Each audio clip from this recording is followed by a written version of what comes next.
Haremos este estudio de esta obra, Isis sin velo, el tomo 2, capítulo 3, página 81, y conoceremos las grandes maravillas de Oriente. Nos habíamos quedado acerca de ese poder interno que tenemos todos los seres humanos como Dios para crear cosas con vida. Y ponía el ejemplo del gran Fidias, que reuniendo las partículas sueltas de arcilla y humedeciéndolas con agua, podía dar forma plástica a la sublime idea evocada por su facultad creadora. Este Fidias, como lo analizamos, nació en Atenas en el año 500 a.C., es el escultor más famoso. Hizo las estatuas de Atena Partenón y las Zeus de Olimpo, considerado una de las maravillas del mundo, de marfil y tantas cosas. Así fue Fidias, que reuniendo las partículas sueltas de arcilla y humedeciéndolas con agua, podía dar forma plástica a la sublime idea evocada por su facultad creadora. Así daba la forma plástica a esa sublime idea. Así la madre que conoce de su poder puede moldear al niño que viene en cualquier forma que le gusta. Lo puede moldear con el gran poder de la imaginación. Ignorante de sus poderes, el escultor solo produce una figura inanimada, aunque encantadora, deslumbrante de materia inerte, mientras que el alma de la madre, violentamente afectada por la imaginación, proyecta ciegamente en la luz astral una imagen del objeto que le impresionó, y por repercusión, ésta se estampa en el feto. ¡Qué explicación más maravillosa! Somos ignorantes de nuestros verdaderos poderes creadores. El escultor, por ejemplo, como Fidias, solo produce una figura inanimada. Hay formas de producir figuras animadas, como hacían los colosos de Memnon y tantos otros. Aunque encantadora esta escultura, deslumbrante de materia inerte.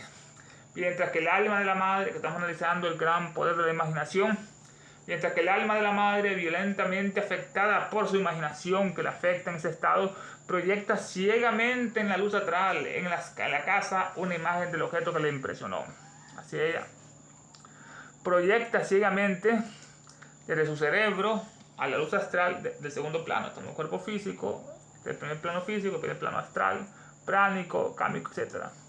Así que la madre proyecta ciegamente en la luz astral esa imagen, o en la casa, una imagen del objeto que le ha logrado impresionar, que le impresionó, y por repercusión, para la imagen de la mente, los ojos, la luz astral después vuelve, y por repercusión, esta imagen se estampa en el feto. Entró por los ojos la imagen, fue al cerebro, fue al doble etérico, pues ahí rebota y así puede moldear y estampar sobre el feto esa imagen por repercusión. La ciencia nos dice que la ley de la gravitación nos asegura que cualquier desplazamiento que tenga lugar en el corazón mismo de la Tierra se sentirá en todo el universo. E incluso podemos imaginar que lo mismo ocurrirá con esos movimientos moleculares que acompañan al pensamiento. Esto lo dice Fournier en su Fisiología del Sistema Nervioso Cerebroespinal, París, 1872. Esta ciencia nos dice que la ley de gravitación, que Newton, las tres leyes, Kepler, la ciencia nos dice que la ley de la gravitación nos asegura que cualquier desplazamiento que tenga lugar en el corazón mismo de la Tierra se sentirá en todo el universo. Cuando tiramos una piedra en un lago, produce muchas ondas que no solo impresionan la materia acuosa, sino también etérica, que se elevan hasta el cosmos mismo. Es lo que la ciencia nos enseña, que la ley de la gravitación nos asegura que cualquier desplazamiento que ocurra en el corazón mismo de la Tierra, donde está el corazón de la Tierra, cada sístole, pulsación, produce una ola en el océano, sístole y diástole. La ciencia, igual que pasa con la sangre entre nosotros, la aorta. La ciencia nos dice que la ley de gravitación nos asegura que cualquier desplazamiento que tenga lugar en el corazón mismo de la Tierra se sentirá en todo el universo. E incluso podemos imaginar que lo mismo ocurrirá con esos movimientos moleculares que acompañan al pensamiento. Es lo que dice la ciencia, que produce los pensamientos, movimientos de moléculas como la serotonina y tantas otras, dopamina. Increíble. E incluso podemos imaginar que lo mismo ocurrirá con esos movimientos moleculares que acompañan al pensamiento. Así explica la ciencia, los pensamientos son producidos por movimiento de moléculas. Increíble, serotonina. Se movieron las moléculas y por eso vinieron otros pensamientos. ¡Qué barbaridad! Dice que son movimientos moleculares que acompañan al pensamiento. Esto acaba de Fournier en su obra Fisiología del Funcionamiento Humano del Sistema Cerebroespinal de la médula, París, publicada en 1872. Fournier, su nombre era Germain Celestin Edouard, nació en 1833, un francés. Cirujano, médico, anatomista, fisiólogo, destacado especialista en el campo de la voz y la fisiología del habla, así como en los campos de la neuroanatomía y la neurofisiología. Todo esto era Fournier, increíble. ¿Dónde está lo que es? Germain Celestin Edouard Fournier, interesante cirujano, médico, anatomista, fisiólogo, destacado especialista en el campo de la voz y la fisiología del habla, en el área de Broca. Así como en los campos se destacó de la neuroanatomía y la neurofisiología. En la conclusión que da él, interesantes pensamientos. Cualquier movimiento del corazón mismo de la Tierra se sentirá en todo el universo, y así como los movimientos moleculares del pensamiento se sentirán en todas partes. Hablando de la transmisión de energía a través del éter universal o de la luz astral, la misma autoridad nos dice: de este modo se producen y conservan fotografías continuas de todos los acontecimientos.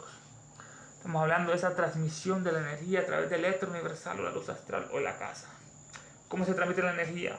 Como la electricidad se transforma en magnetismo, el magnetismo en luz, el calor, y así van todas estas, sonido.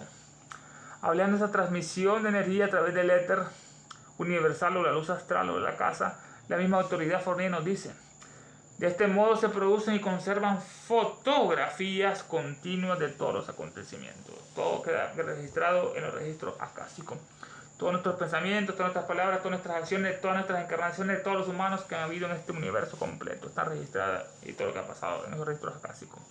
En los planetas donde habitan demonios, como muchos grandes meteoritos que son formas de huesos lanzados de otro planeta, de esos demonios grandes, en nuestras rocas. De este modo se producen y conservan fotografías continuas de todos los acontecimientos, registros acásicos. Una gran parte de la energía del universo puede así decirse que está invertida en tales imágenes fotográficas. Lo inconsciente se hizo consciente para conocerse a sí mismo. Una gran parte de la energía del universo, toda esa energía que hay eléctrica universal del plasma, una gran parte de la energía del universo puede así decirse que está invertida en tales imágenes fotográficas. Dr. Fournier, del Instituto Nacional de Sordos Mudos de Francia, estudiaba mucho la neuroanatomía en el área de Broca. En el capítulo 2 de su obra, al tratar de la cuestión del feto, nos dice lo siguiente: que en el microscopio más potente es capaz de mostrarnos la más mínima diferencia entre la célula ovárica de un mamífero y la del hombre. Así Fournier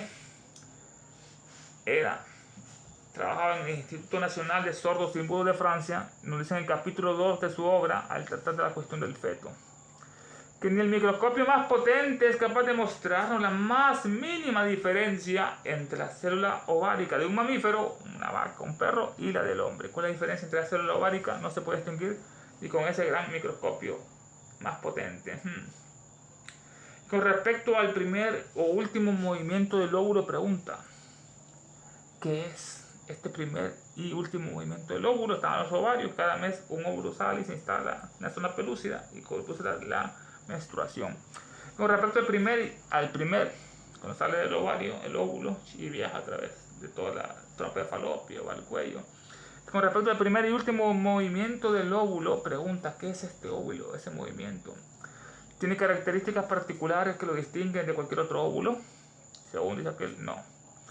Tiene características el óvulo ovario, el óvulo humano, la mujer, que lo distinguen de cualquier otro óvulo. Con razón responde así: hasta ahora la ciencia no ha contestado estas preguntas, y sin ser pesimista, no creo que lo haga nunca.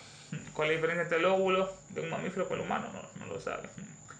A partir del día en que sus métodos de investigación le permitan sorprender el mecanismo oculto del conflicto del principio de la vida con la materia, conocerá así de la vida misma y podrá producirla. ¿Está en verdad? A partir del día en que sus métodos de investigación le permitan sorprender el mecanismo oculto del conflicto del principio de la vida con la materia. No creo que lo haga nunca. A partir del día en que sus métodos de la ciencia de investigación le permitan sorprender cuál es ese mecanismo oculto, cuál es. del conflicto que existe entre el principio de vida, prana, con la materia, la semilla que tiene la vida y fecunda el óvulo. Aparte que la ciencia con sus métodos de investigación le permitan sorprender el mecanismo oculto, ¿cuál es ese mecanismo oculto? Del conflicto que existe del principio de vida, que es la simiente, es el poder reproductivo que tiene el hombre, el poder reproductivo de reproducir humanos divinos. Ahí conocerá el conflicto que hay entre el principio de vida con la materia, con el óvulo. Una gran párrafo en este particular, a partir del día en que sus métodos de investigación le permitan sorprender a la ciencia, sorprender el mecanismo oculto de ese conflicto que hay entre el principio de la vida con la materia, que el principio está oculto. Conocerás a la vida misma y podrás reproducirla como hacía Paracelso con los pequeños hombres, los homúnculos. Conocerás así la vida misma y podrás producirla. Si nuestro autor hubiera leído el sermón del padre Félix, ahí en Notre Dame, ¿con qué propiedad habría dicho su amén, Satan? Ante la exclamación del sacerdote que dice misterio, misterio. Qué portentosa palabra. Es lo que dice Fournier. Conocerás así el secreto de la vida misma y podrás producirla. Y si nuestro autor hubiera leído el sermón del padre Félix, se llamaba Celestin Joseph, nació en 1810 en Francia, era un jesuita, una plaga, conocido como predicador, profesor de retórica y filosofía. Este padre Félix se preparó con muchos días de antelación. ¿Con qué propiedad hubiera dicho, si nuestro autor hubiese leído el sermón del padre Félix, con qué propiedad hubiera dicho su amén? Ante la exclamación del sacerdote que diga misterio, misterio, sacado de Fournier, fisiología del sistema nervioso cerebral. Y pasamos al subtema, palomas con cabeza de loro. ¿Cómo que palomas con cabeza de loro? ¿Qué es esta familia avícola? Consideramos la afirmación de Magandhi a la luz de los ejemplos registrados del poder de la imaginación para producir deformidades monstruosas, cuando la cuestión no involucra a las mujeres embarazadas. Vamos a considerar la afirmación de este Magandhi a la luz de los ejemplos registrados del gran poder de la imaginación para producir deformidades monstruosas teratológicas, cuando la cuestión no involucra a las mujeres embarazadas, sino a los animales. Este Magandhi, lo hemos estudiado mucho en este capítulo, fundó el primer laboratorio de fisiología en Francia en 1830. Así vamos a estudiar estos casos en los animales. Consideramos la afirmación de Magandhi a la luz de los ejemplos registrados del poder de la imaginación para producir deformidades monstruosas cuando la cuestión no involucra a mujeres embarazadas. Es la imaginación. Admite que estos ocurren diariamente en la descendencia de los animales inferiores. Ocurren diariamente en los hijos, la camada de los animales inferiores, estas monstruosidades. ¿Cómo explica la eclosión de pollos con cabeza de halcón que estudiamos en otra parte? Que una gallina miró a un halcón que era su enemigo y le impresionó tanto esa imagen que le envió directamente al embrión y le implantó. Se fue la luz astral, rebotó y así se implantó, como nos dio la explicación magistral. Admite que esto ocurre diariamente en la descendencia de los animales inferiores. Pero ¿cómo explica esta eclosión? Que sacan pollos de huevo con cabeza de halcón, que es esta cosa, que es este remolino. Si no es con la teoría de que la aparición del enemigo hereditario, el gavilán, halcón, actuó sobre la imaginación de la gallina. ¡Qué explicación! ¿Cómo vamos a explicar esa eclosión de pollos con cabeza de halcón si no es con la teoría de que la aparición de este enemigo hereditario, el halcón, actuó sobre la imaginación de la gallina, la cual a su vez impartió a la materia que componía el germen un cierto movimiento que antes de expandirse produjo los monstruosos polluelos, cabeza de halcón, unos pollitos con cabeza de halcón, digno de Ripley. Así que esta imaginación de la gallina impartió a la materia que componía el germen, al pollito, un cierto movimiento que antes de expandirse en el huevo produjo los monstruosos polluelos, monstruosidades. ¿Cómo se puede explicar esta teoría sin Magandhi? Solamente con el poder de la imaginación que quedó impresionado por el gavilán, por este halcón, sobre la gallina. Así que la gallina impartió, lo vio y se asustó y impartió a la materia que componía el germen inconscientemente un cierto movimiento que antes de expandirse esa imagen produjo las monstruosidades de los polluelos. Conocemos un caso análogo en el que una paloma mansa perteneciente a una señora conocida nuestra era asustada diariamente por un loro. Asustaba a la paloma. Y en su siguiente camada de crías había 2 pichones con cabeza de loro. El parecido se extendía incluso al color de las plumas. Qué explicación, qué relato de Elena, muy bonito. Conocemos un caso análogo en que una paloma mansa, perteneciente a una señora conocida nuestra de ella, era asustada esta paloma diariamente por un loro, socarrón, burlón. Y en su siguiente camada de crías de la paloma había 2 pichones, los pichones con cabeza del loro. Qué monstruosidad. El parecido se extendía incluso al color de las plumas de los loros, las palomas, de los polluelos. También podríamos citar a Columela, Yobat y otras autoridades, junto con la experiencia de todos los criadores de animales, para demostrar que excitando la imaginación de la madre se puede controlar en gran medida la apariencia externa de la descendencia. ¿Qué punto es? También podríamos citar a este Columela, se llamaba Lucius Junius, nació en el 70 después de Cristo, era un escritor agronómico hispano de la antigua Roma.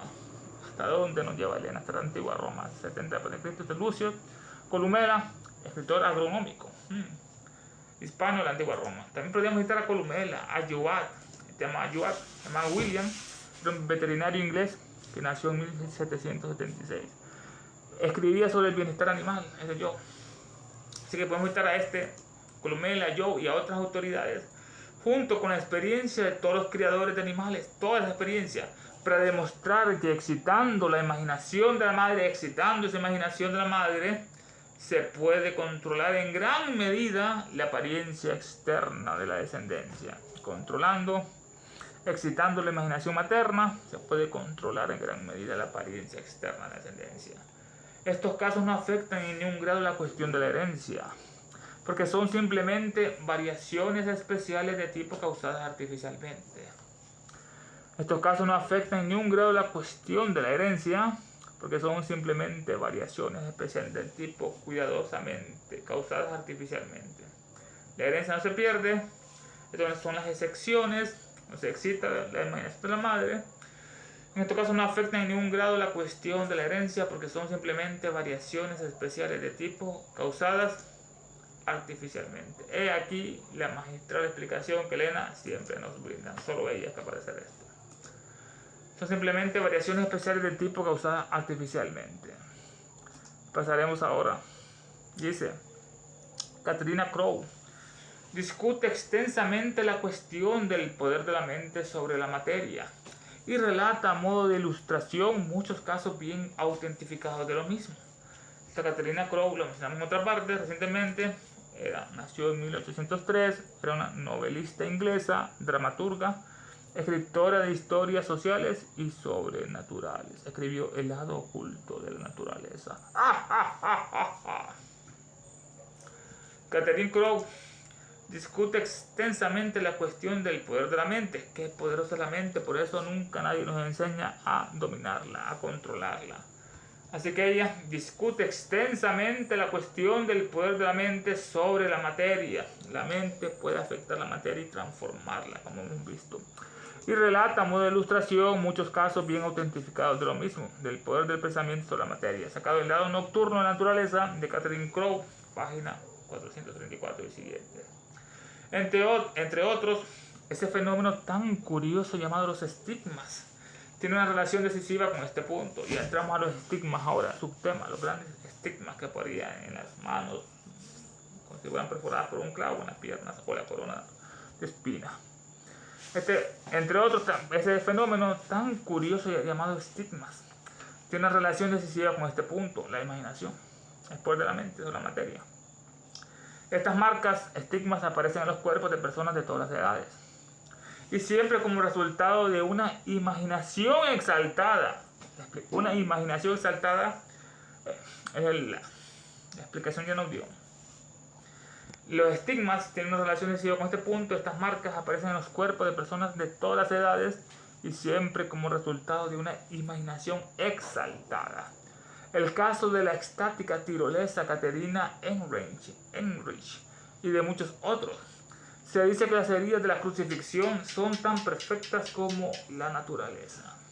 Se sufría estigmas. En el caso de esta extática tirolesa Catherine Heinrich.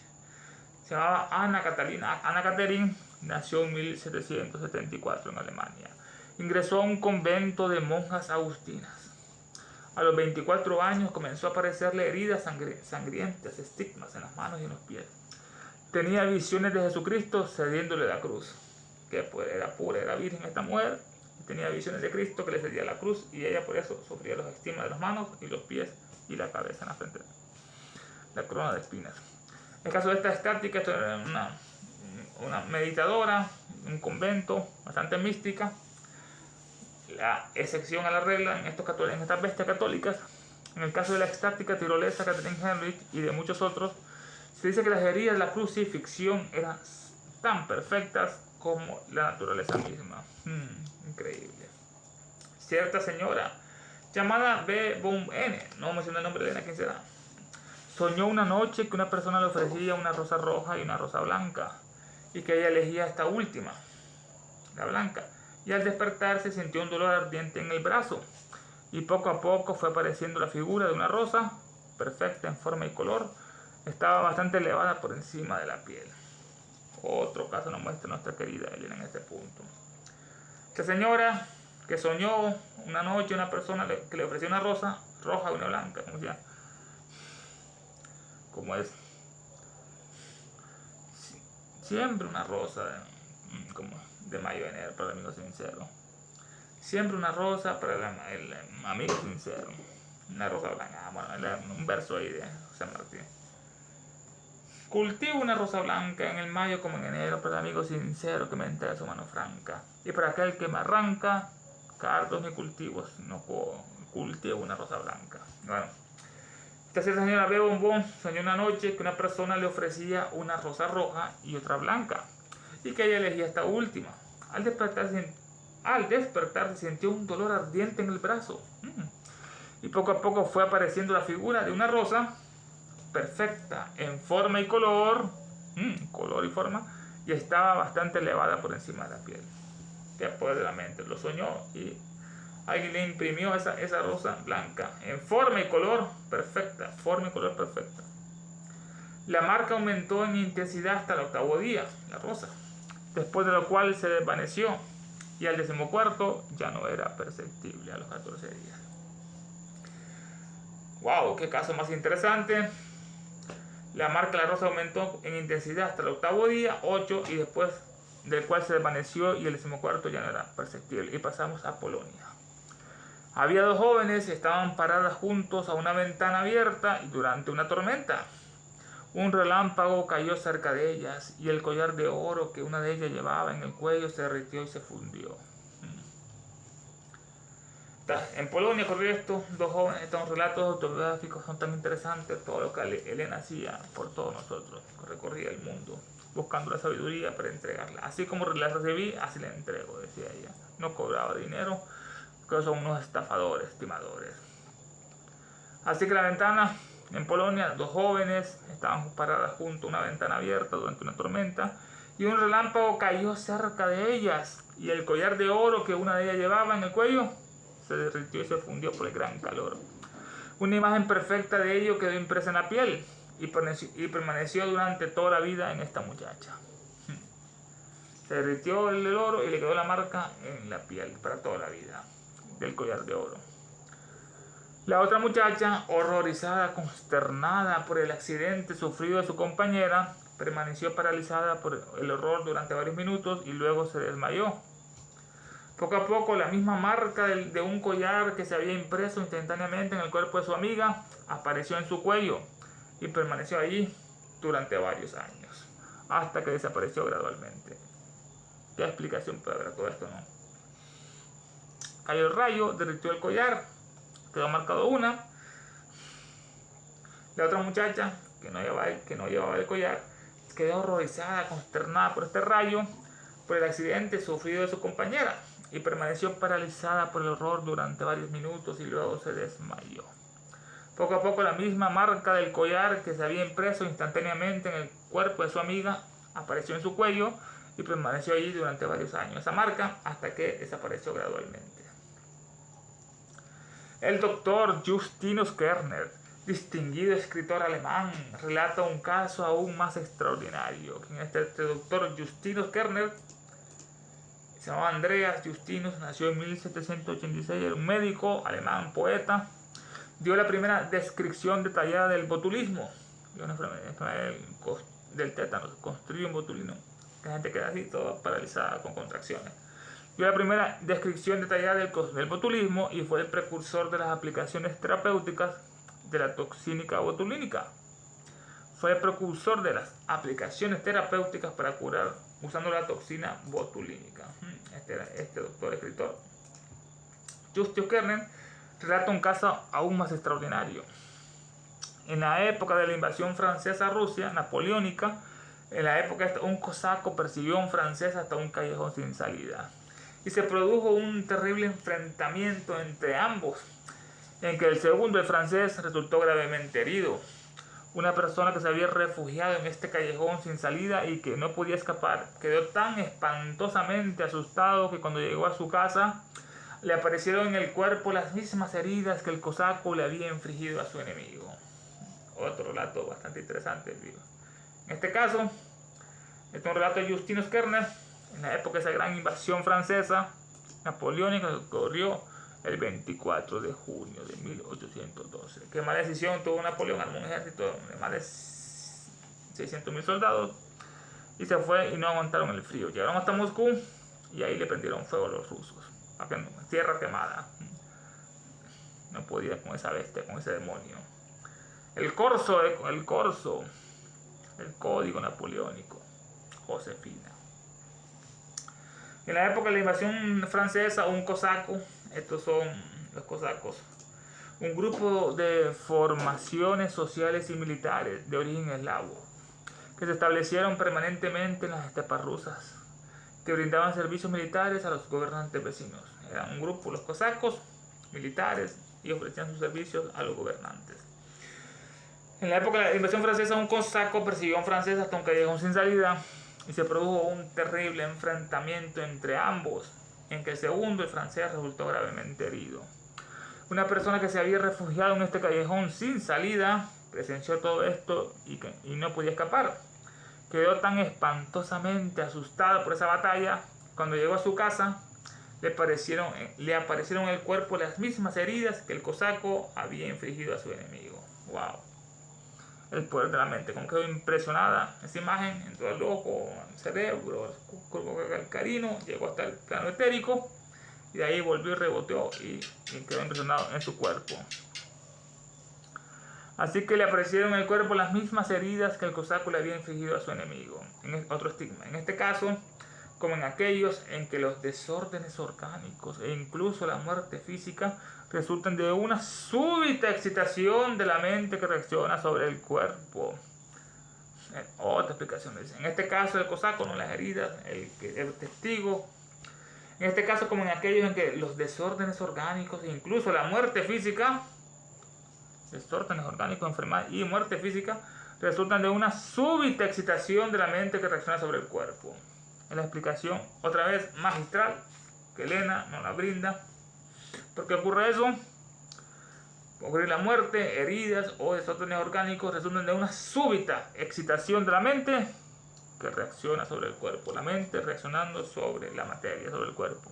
La súbita excitación.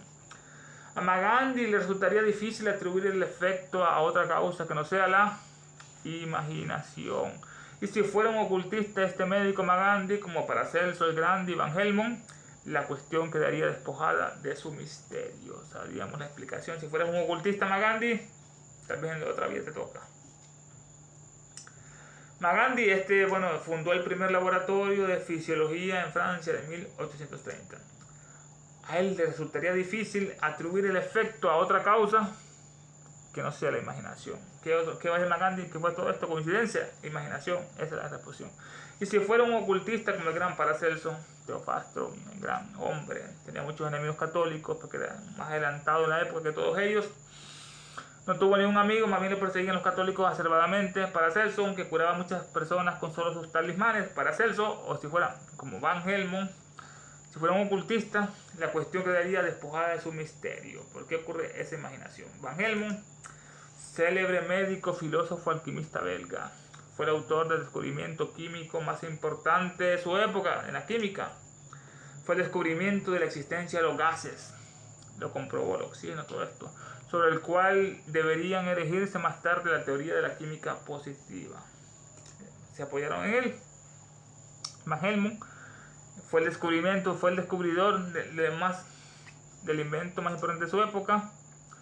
Fue el autor del descubrimiento químico más importante de su época, el descubrimiento de la existencia de los gases, sobre la cual deberían erigirse más tarde la teoría de la química positiva. De Van Helmont, o si fuera para ser un ocultista, Gandhi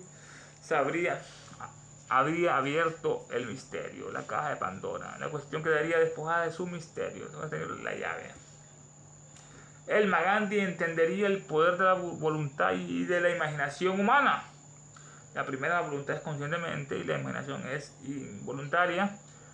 Sobre el agente universal para infligir daños, lesiones físicos y mentales, no solo a las víctimas elegidas, sino también por acción refleja a uno mismo e inconscientemente.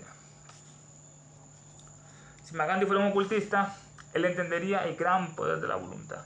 Qué gran poder de la voluntad, el triunfo de la voluntad de aquel Führer, como triunfó un cabo de Bohemia, la encarnación del mal.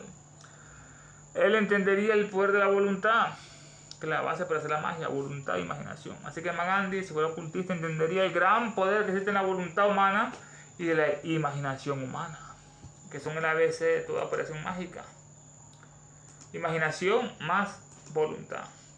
La primera es consciente, claro, la voluntad es consciente, hay que trabajarla conscientemente, mientras que la imaginación es inconsciente, involuntaria. Si se unen las dos, crean como las dos manos, crean magias. Lo que es imaginación y lo que es voluntad se unen y hacen toda operación tamatúrica. Así que Gandhi, si fuera un ocultista, comprendería el gran poder de la voluntad y de la imaginación humana sobre el agente universal para infligir daño y lesiones. Es tan fuerte lo que es la mente y la voluntad que pueden causar daño, lesiones a las personas porque actúan esta voluntad sobre el agente universal, sobre la casa. Se lanzan piedras al lago y causan las ondas. Si Gandhi fuera ocultista, él entendería el poder de la voluntad y de la imaginación humana sobre el agente universal para infligir daño y lesiones.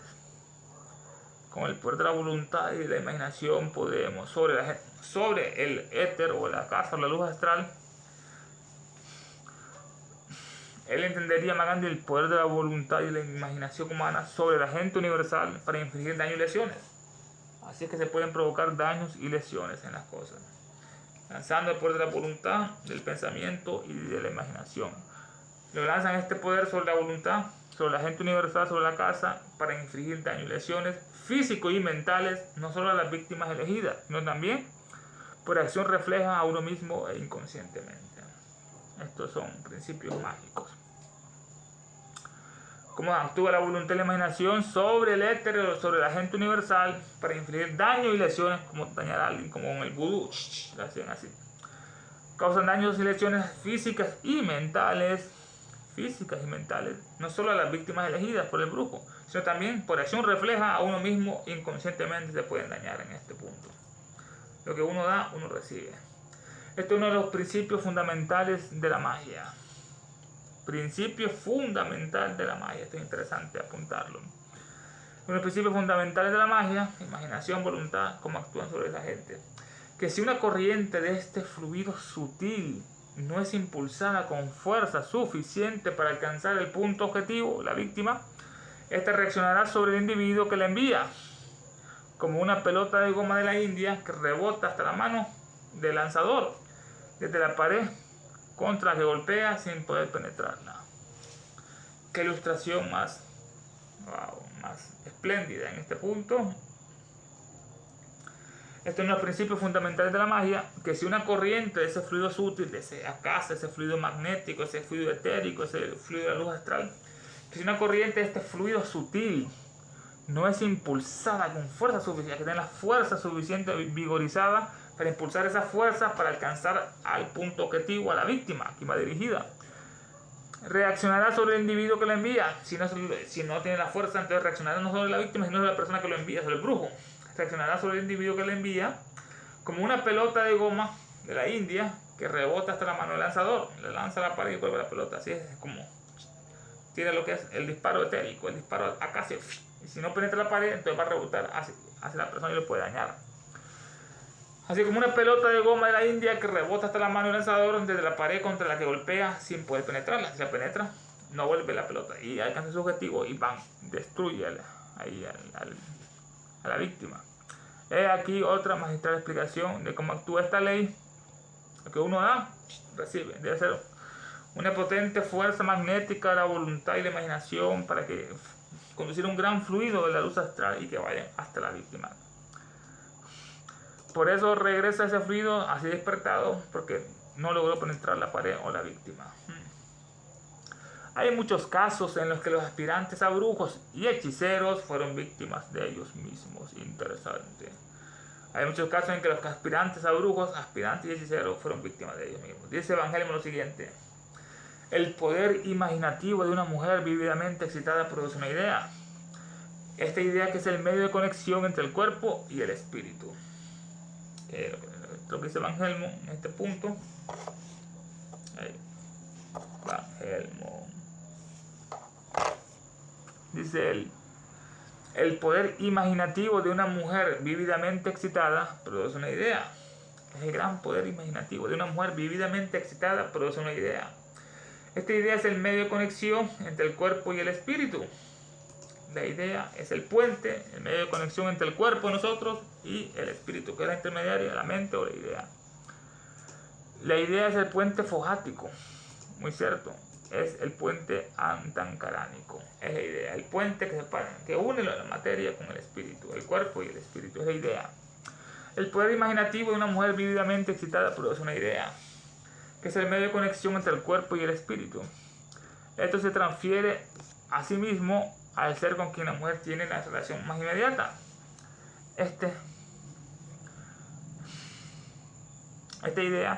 Esto se transfiere a sí mismo al ser con quien la mujer tiene la relación más inmediata y le imprime sobre esa imagen que la agitaba más a ella misma. Es la explicación de este punto. No dice Van Helmont: el poder imaginativo de una mujer vividamente excitada produce una idea. La imaginación produce una idea que está en el medio del puente de conexión entre el cuerpo y el espíritu. Esta idea se transfiere a sí mismo. Al ser con quien la mujer tiene la relación más inmediata, pues su amante, su esposo, etc. Entonces esa idea se transfiere a sí mismo al ser con quien la mujer tiene la relación más inmediata y le imprime sobre esa imagen que la agitaba más a ella misma. Así se despojaba. Deleuze ha recopilado en su biblioteca de magnetismo animal una serie de hechos notables tomados de Van Helmont, entre los cuales nos contentaremos con citar los siguientes como anexos del caso del cazador de pájaros de Jacques de Pelissier, que estudiamos en otra parte. Deleuze se llama Joseph Philippe Francois, nació en 1753, era un naturalista. Deleuze ha recopilado en su biblioteca de magnetismo animal, la gente antes leía más. Registró una serie de hechos notables tomados de Van Helmont, entre los cuales nos contentaremos con citar los siguientes como anexos del caso del cazador de pájaros Jacques Pelissier, que le hicieron la prueba que él con un pájaro lo miraba y caía. Ahí que le indicaba a la persona la investigación, y caía el pájaro. Estos son un complementario a los anexos que tiene Deleuze de su biblioteca de magnetismo animal, una serie de hechos notables tomados de Van Helmont, como el caso del cazador de pájaros de la vista Jacques Pelissier, que tenía mal de ojo. Dice que Deleuze, los hombres, al mirar fijamente a los animales, oculis intentis, con los ojos atentos durante un cuarto de hora, pueden causarle la muerte a ese pobre animal. Mirándolo 15 minutos, ¿qué puede llamar? ¿Qué puede tener el pensamiento? Por eso hay que usarlo para el bien, para dar vida, para quitar. Dice que los hombres, al mirar fijamente a los animales, con ojos atentos durante un cuarto de hora, podían causarle la muerte. Qué increíble, ¿no? Los hombres, al mirar fijamente a los animales, con los ojos atentos durante un cuarto de hora, 15 minutos, mirando fijamente, podría causarle la muerte. Lo que Rousseau confirma por su propia experiencia en Egipto y Oriente, ya que ha matado a varios sapos de esa manera. El gran Rousseau también lo hacía, Rousseau. Confirmó esto por su propia experiencia en Egipto y en Oriente. Miraba 15 minutos un sapo y lo mataba. Este Rousseau nació en Ginebra el 28 de junio. ¿Qué fecha es esa? 28 de junio. Movimiento 28. Nació en Ginebra en 1712.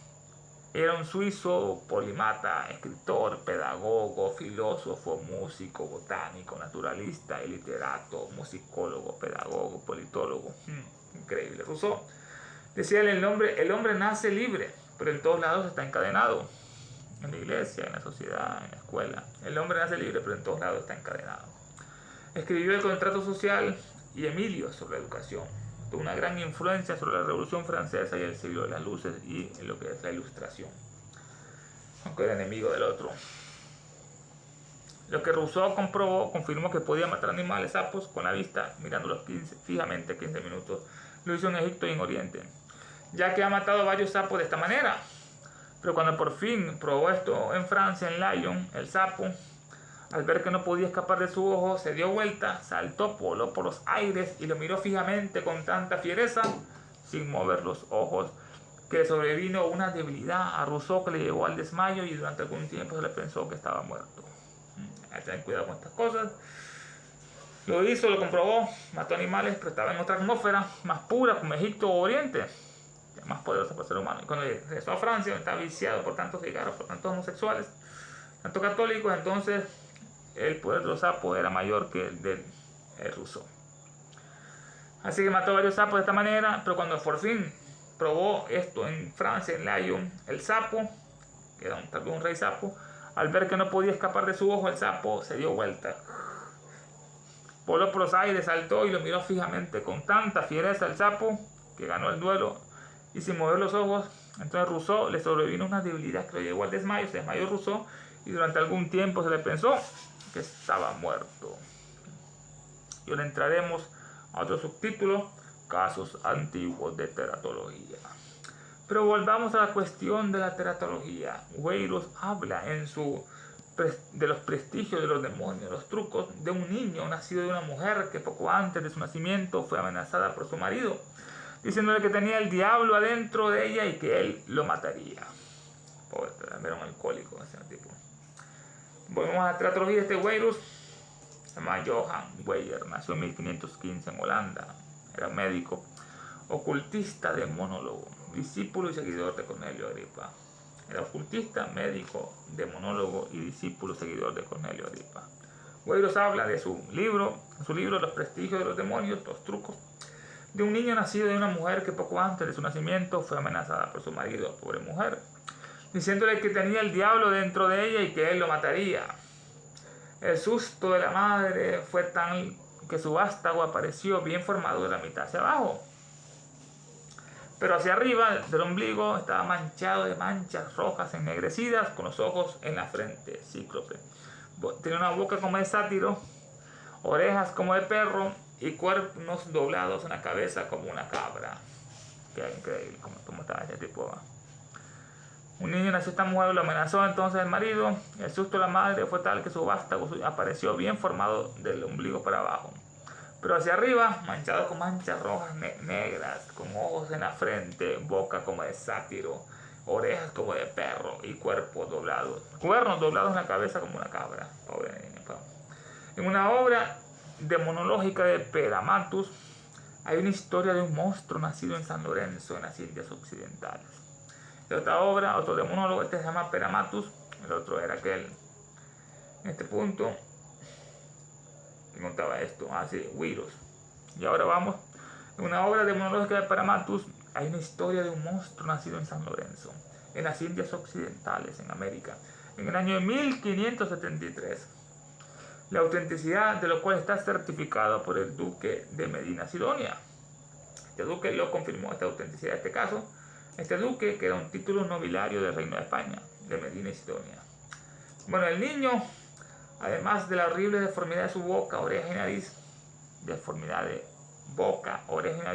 tenía dos cuernos en la cabeza, como los de los cabritos, pelo largo en el cuerpo como las bestias, y tenía un cinto en la faja carnoso en la cintura, doble, de donde colgaba un trozo de carne como una bolsa de monedero, y una campana de carne en la mano izquierda como las que usan los indios cuando bailan. Tenía botas blancas de carne en las piernas, dobladas hacia abajo. Toda esta es la descripción que nos hace este tipo del niño, además de las deformidades que tenían horribles de su boca, oreja y nariz.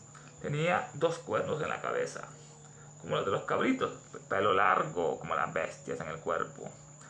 En la faja tenía un cinto en la cintura, una faja carnosa en la cintura, doble faja, de donde colgaba de esa faja un trozo de carne como una bolsa, un monedero. Colgaba de esa faja carnosa una bolsa de monedero.